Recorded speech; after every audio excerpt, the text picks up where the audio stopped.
आज हम पढ़ने जा रहे हैं हिंदी व्याकरण में चित्र वर्णन। तो इसको हम समझ लेते हैं चित्र वर्णन है क्या, कैसे इसको लिखना होगा।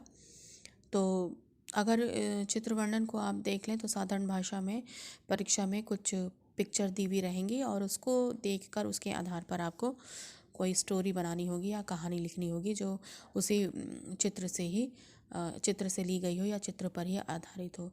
तो मनुष्य, अगर इसको मनुष्य को देखा जाए तो मनुष्य एक कल्पना करने वाला व्यक्ति है जो कल्पनाएं कर सकता है, और ये गुण जो है केवल मनुष्यों को मिली है।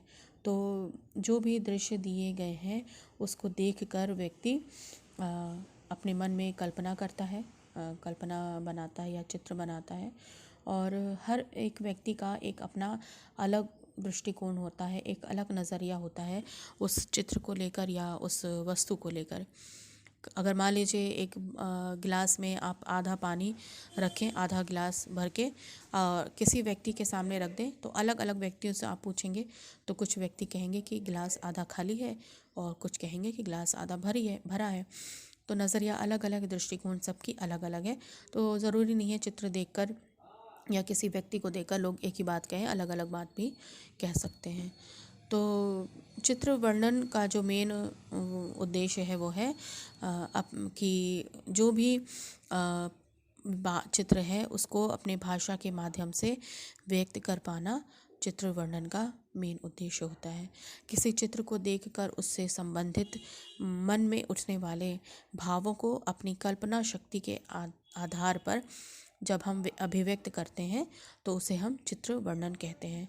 मतलब चित्र देखकर हमारे मन में जो भी विचार हो रहे हैं, कल्पना कर रहे हैं, क्योंकि चित्र देखकर हम ये नहीं कहेंगे यहाँ पे एक ग्लास है, दो आदमी खड़े हैं, पेड़ है, कुत्ता है, इस तरह से हम नहीं चित्र वर्णन करते हैं। उस चीज़ को हम अपने कल्पना में उसको हम ढालते हैं, उसमें संवारते हैं, कल्पना करके इमेजिनेशन के आधार पर कुछ अपने तरफ से कुछ जोड़कर वाक्यों का एक स्वरूप देकर उसको एक कहानी का रूप या उदाहरण का रूप हम उसे देते हैं। तो इसमें जो है चित्र वर्णन के लिए कुछ बातें हैं इम्पॉर्टेंट, जिसको हम जान लें कि जब भी आपको चित्र वर्णन के लिए आए या चित्र लेखन के लिए आए तो उस चित्र को आप बहुत ध्यान से उस चित्र को पहले देख लीजिए कि उसमें क्या क्या चीज़ें दी हुई हैं, और उस चित्र को देख लेने के बाद उन पर अपने पॉइंट्स बनाना मन में शुरू कर लीजिए कि कौन कौन से पॉइंट्स के आधार पर आप लिखेंगे। और पॉइंट्स को लिखने से पहले पहले कौन सी बात लिखेंगे, उसके बाद कौन सी रखेंगे, तो इसका भी क्रम अपने मन में, अपने दिमाग में अपने रख लें। और जो भी चीज़ें उस चित्र में दिख रही हैं उसको अपने कल्पना के आधार पर उसमें थोड़ा सा जान डालते हुए, मतलब कुछ उसमें से रंग भरते हुए उन चित्रों में आप लिखते जाएं। रंग भरते हुए मतलब कुछ अपने तरफ से कुछ बातों को नोट करते हुए या ऐड करते हुए उसमें हम लिख सकते हैं कि पढ़ने वाला प्रभावित हो। और चित्र में जितने भी व्यक्ति दिख रहे हैं उन व्यक्तियों के जो हाव भाव हैं, क्रोध में हैं, हंस रहे हैं, रो रहे हैं, उन सबको भी बहुत ध्यान से हमें देखना है। और लिखते समय उन सब का भी आपको वर्णन करना है कि वो सुखी हैं, दुखी हैं, चिंता में हैं, ये सारी बातों का भी हमें लिखते समय वर्णन करते रहना है। और यदि उस चित्र में किसी महापुरुष का चित्र है या कोई महापुरुष व्यक्ति है तो उस व्यक्ति के प्रति जो भी आपके विचार हैं उसको भी आपको चित्रलेखन में आपको बताते रहना है। और कोई प्राकृतिक अगर दृश्य है, सीनरी है, तो उसको देखकर आपके मन में क्या भावनाएं उठ रही हैं, क्या मन में कल्पना हो रही है, उसको आप कल्पना के आधार पर लिख सकते हैं। और अपने भावों को हम अभिव्यक्त करते समय जिन शब्दों का हम प्रयोग करेंगे वो सराहनीय प्रयोग होना चाहिए, वो प्रयोग बहुत भाषा का सरल प्रयोग होना चाहिए। और वाक्य रचना करते समय हम कुछ मुहावरों का, लोकोक्तियों का भी उसमें हम वर्णन कर सकते हैं, उसमें हम ऐड कर सकते हैं। और जब वाक्य बन जाए तो उसमें उचित विराम चिन्हों का भी हमें उचित प्रयोग देना चाहिए। मतलब विराम चिन्ह, जैसे मान लीजिए कुछ ऐसा चित्र दिया हुआ है जिसमें लगे कि दो व्यक्ति आपस में बात कर रहे हैं, तो किसी के कथन को जब हम लिखते हैं तो विराम चिन्हों का प्रयोग करके हम लिखते हैं। या कथन इस तरह के चित्र में नहीं वर्णन है तो भी अगर हम कुछ लिखते हैं तो विराम चिन्हों का उचित हमें प्रयोग करना चाहिए। प्रश्न वाली बात है तो क्वेश्चन मार्क लगाना है, प्रश्नवाचक चिन्ह लगाना है, अल्प विराम लगाना है, कहाँ पर उद्धरण का चिन्ह देना है। तो इस तरह से हम विराम चिन्हों का प्रयोग करते हुए हम लिख सकते हैं।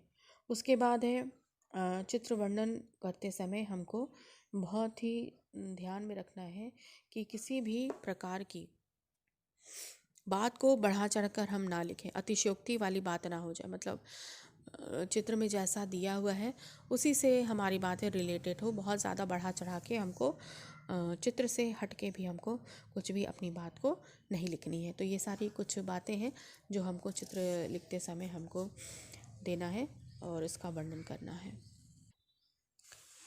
तो चित्रलेखन हो गया, चित्रलेखन के विषय में मैंने आपको बता दिया।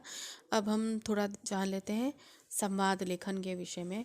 संवाद लेखन है क्या? मतलब डायलॉग राइटिंग। जैसे नाटक वगैरह, एकांकी वगैरह आप पढ़ते हैं अपने पाठ में, तो उस एकांकी में या संवाद लेखन उसी का एक छोटा रूप आप समझ लीजिए कि दो लोग आपस में बात कर रहे हैं, तो किसने किससे कौन सी बातें कहीं, तो उस नाम का वर्णन करते हुए हम संवाद लेखन कहते हैं। तो इसको लिखते समय इसके विषय में थोड़ा आपको बता दूं कि संवाद लेखन है क्या। तो मनुष्य जो है एक पारिवारिक व्यक्ति है, समाज में रहने वाला व्यक्ति है, और अक्सर इसकी आपस में एक दूसरे से बातें होती रहती। परिवार में मनुष्य रहता है, अपने परिवार वालों से उसकी बातचीत होती रहती है, और समाज में जाएगा वहाँ पर अन्य व्यक्तियों से उसकी बातचीत होती रहती है। तो इसी बातचीत को हम संवाद कहते हैं। मान लीजिए आप अपने घर में हैं, आप अपने आप से बातें नहीं करेंगे, जितने लोग हैं आप उनसे ज़रूर बात करते होंगे। पापा से बात करते हैं, मम्मी से बात करते हैं, बहन है, भाई हैं, दादा हैं, दादी जो भी हैं, आप उनसे बात करते होंगे, कुछ कहते होंगे, और उसकी तरफ से आपको प्रत्युत्तर भी मिलता होगा, जवाब भी मिलता होगा। तो इसी चीज़ को हम बातचीत कहते हैं या संवाद कहते हैं। तो इस तरह की बातचीत दो लोगों में भी होती है, तीन लोगों में भी, चार पांच व्यक्तियों में भी बैठ के बारी बारी हम बात करते हैं, अपना व्यू देते हैं। तो इस तरह से संवाद होते रहते हैं। तो संवाद लेखन करते समय अपने आप में एक ये जो है अगर विधा के रूप में ले ली जाए तो ये एक साहित्यिक विधा का रूप लेता जा रहा है संवाद लेखन। क्योंकि बहुत सारी आजकल लेख इसके ऊपर हो रहे हैं, चलचित्र, नाटकों और एकल अभिनय में भी संवाद महत्वपूर्ण होते हैं। एकल अभिनय मतलब सिंगल एक्टिंग जो होती है, सोलो कह लेंगे इसको हम। या फिर किसी भी प्रसंग में या घटना या कहानी के लिए संवाद लिखते समय हमको कुछ बातों का भी ध्यान रखना चाहिए। तो उनको भी हम जान लेते हैं क्या क्या बातों का हमें ध्यान रखना चाहिए।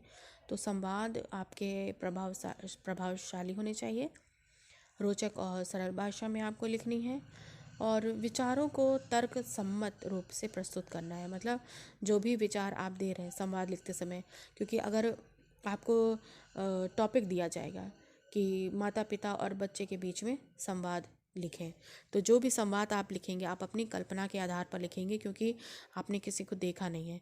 तो जो भी उसमें विचार आप प्रस्तुत करेंगे उसमें लॉजिक होना चाहिए कोई। और किसी भी देश के प्रति या व्यक्ति के अनुरूप अगर आपको कुछ संवाद लिखना है तो उसमें भी आपको ध्यान रखना है कि आपकी भाषा कैसी है, आप किन शब्दों का प्रयोग कर रहे हैं। और संवाद जो है बहुत ही स्वाभाविक होना चाहिए, उसमें एक लय होना चाहिए, एक प्रवाह होनी चाहिए, ऐसा लगे कि बिल्कुल ये असली बातचीत है, सच में ऐसी बातें हुई होंगी या आपस में लोगों ने इस तरह से बात की होंगी। और संवाद लेखन में जो संवाद हैं, जो वाक्य हैं, वो छोटे होने चाहिए, एक लाइन से ज़्यादा बड़े ना हो। ज़्यादा से ज़्यादा 1.5 लाइन के वाक्य हो सकते हैं, उससे बड़े बड़े वाक्य आप ना लिखें। और किसी भी कहानी या घटना को आगे ले जाने वाले होने चाहिए, ऐसे हों कि ना लगे कि बस अब उसके बाद कुछ हो ही नहीं सकता, बातें यहीं पे ख़त्म हो गई। ठीक है, तो ऐसा होना चाहिए कि एक के बाद जब दूसरा संवाद हम पढ़े तो लगे कि हाँ इसके बाद भी और बातें हुई होंगी। उचित मुहावरों का भी प्रयोग हम कर सकते हैं उदाहरण के रूप में, क्योंकि आपस में जब हम एक दूसरे से बात करते हैं तो मुहावरे आदि का भी हम प्रयोग करते हैं किसी को बोलने के लिए या बात करते समय। तो जो भी हम संवाद लिखेंगे उस कैरेक्टर को, जो कैरेक्टर या चरित्र हमें दिए हैं उसको सूट करने चाहिए और उसी के आधार पर हमको संवाद लेखन करना चाहिए। तो आशा है आपको समझ में आया होगा। इसके आधार पर आप संवाद लेखन लिखेंगे तो आपको ज़रूर समझ में आएगा, अच्छे नंबर मिलेंगे आपको।